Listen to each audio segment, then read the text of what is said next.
Hello everyone, welcome back to my channel and welcome back to week 3 of the Seek, Gather and Create challenge. I'm sorry my camera's a little bit out of focus at the start of this, but it does get better in a minute, I promise. So this week we had to find tissue paper, something soft, which I found some dried out painty baby wipes, a butterfly, and I had that sort of ready-made little butterfly on a slide that I had made from another project, and something blue.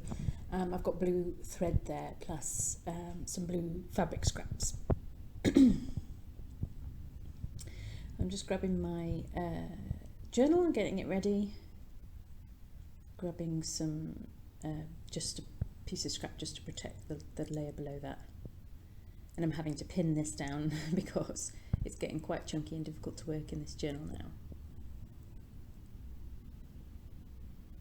And I'm starting with the tissue paper. One of my favourite techniques with tissue paper is to create some really interesting background texture, and that's what I'm going for today. So I'm just ripping pieces that are roughly the page size and then screwing them up into a ball. Grabbing my matte medium, I'm just going to put a layer of this over the page, and then opening out my tissue paper again.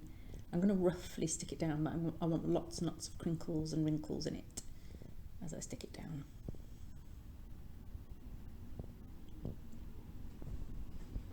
And just a reminder, if you don't know already, what the Seek, Gather and Create challenge is. This is a challenge that I'm hosting over on Instagram with my co-hosts Tina Hois, Dennison and Jana Clinard Harris. I'll link their profiles down below for you so you can check them out. And every Sunday during February we're posting up a scavenger hunt, 4 things for you to find, and then use those things to create something fabulous. And there has been some absolutely amazing creations appearing, and thank you to everyone who's taking part. I've just given that a dry, and I'm adding some gesso over the top, and that you can really start to see some of the wrinkles that the tissue paper makes there coming out.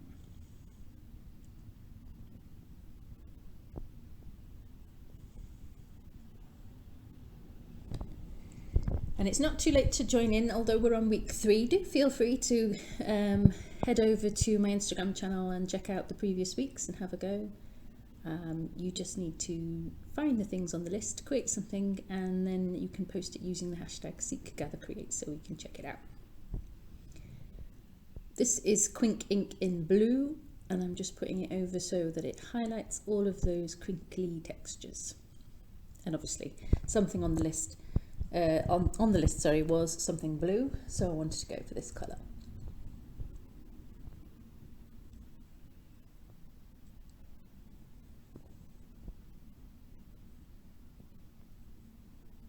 There you go. I really like how that turned out. I'll show you a bit closer all of those wrinkles.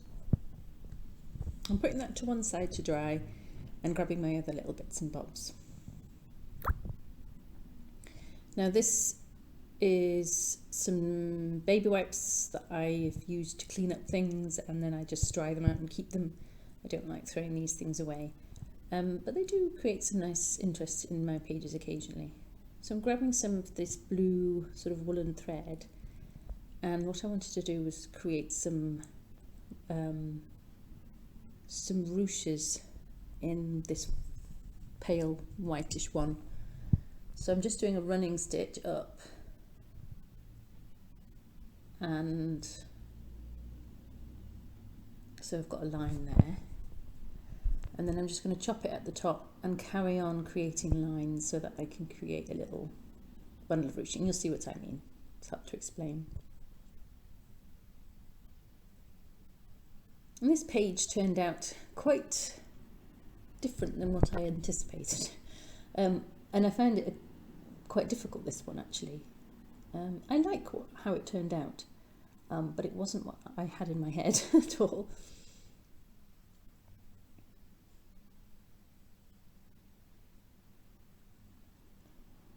So you can see I'm just doing sort of lines of that running stitch, chopping the top off and then going back and doing it again.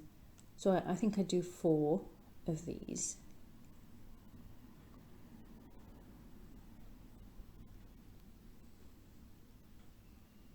And I'm not tying off the ends, I'm just, well, I've got little tails, but I've not tied them off.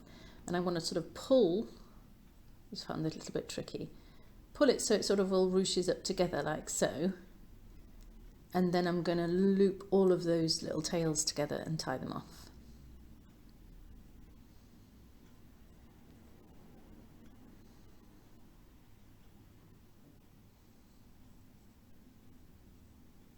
There we go.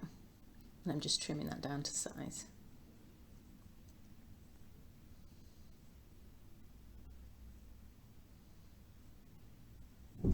So I've got that interesting ruchy sort of texture now. Then I'm taking this orangey one because I thought it contrasted quite nicely with the blue.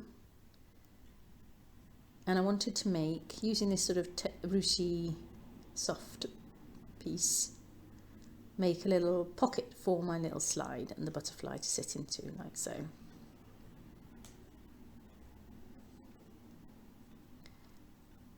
So I'm going to take more of that blue thread and stitch this up. And I'll show you a little bit, but I then I cut it because you don't want to see me sewing for ages and ages. I wasn't quite sure what I was doing. I was just kind of going with the flow, really. I knew I wanted a little pocket for the slide to sit in because it's double-sided. One side has the butterfly and the other side it says treasure. So I wanted it to remain interactive, so you could open it out, get it out of pocket and take a look at it.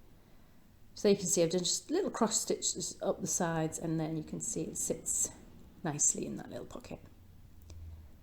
And bringing it back to my page, I then sort of auditioned it around. I wasn't quite sure where I wanted it to go.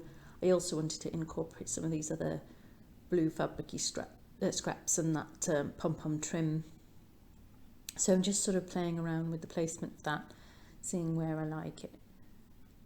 And I ended up switching it around because I liked how the sort of tail of those threads kind of then trailed across the page. I'm trimming that down because I wanted a little bit of the blue to show through at the top.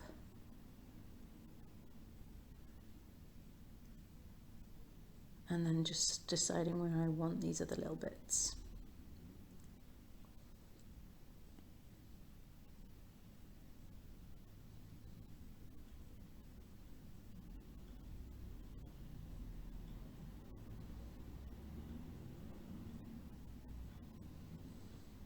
I'll take that piece away so you can see how it's looking a bit better. And I'm just going to decide that's where it's going to go, and I'm just going to glue that down using some Fabri-Tac.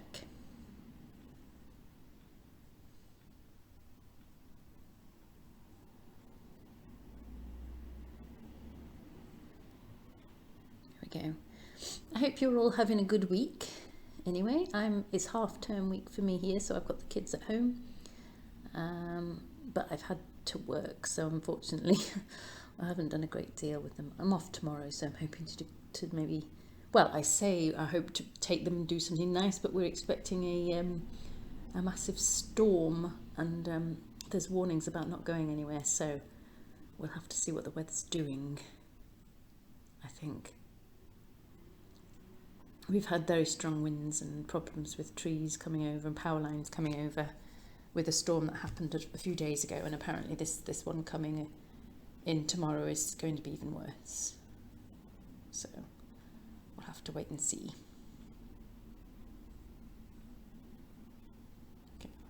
Just placing my little bits and bobs. You can see I trimmed down that ruchy section just a bit so it fit in, so the page could close. And then I'm just using some of this darker patterned fabric. I just wanted a little tab, and I stuck it down and then realised that actually that would be quite useful to keep those threads trailing across the page. So I end up just peeling it back and then using that little tab to stick the thread down, like so. And that is just about it. Oh no, I know. I'm looking at it for a while and thinking it needed something else, and I wasn't quite sure what. And I think then in the end, I went for some stamping. Just thinking about it, looking at it, just to try and decide. Oh, I think there that indicates I've come up with an idea. And here we go. I've got just this little text like scrawly text stamp, just some archival black ink, and I'm just going to dot this around, and I think it does finish it off quite nicely.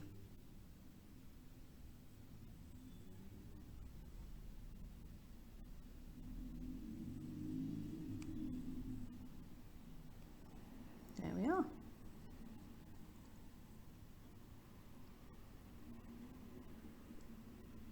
Oh, that's my husband bringing me a cup of tea. He didn't know I was recording. And there we are. I'll hold it up for you so you can see. Hopefully this will come into focus for you. There we are. It's quite a different page for me. Doesn't feel like my usual style, but I liked it. I like how the elements all came together in the end. And I like my little pocket with the butterfly there. Hope you enjoyed, and I'll see you again soon. Bye.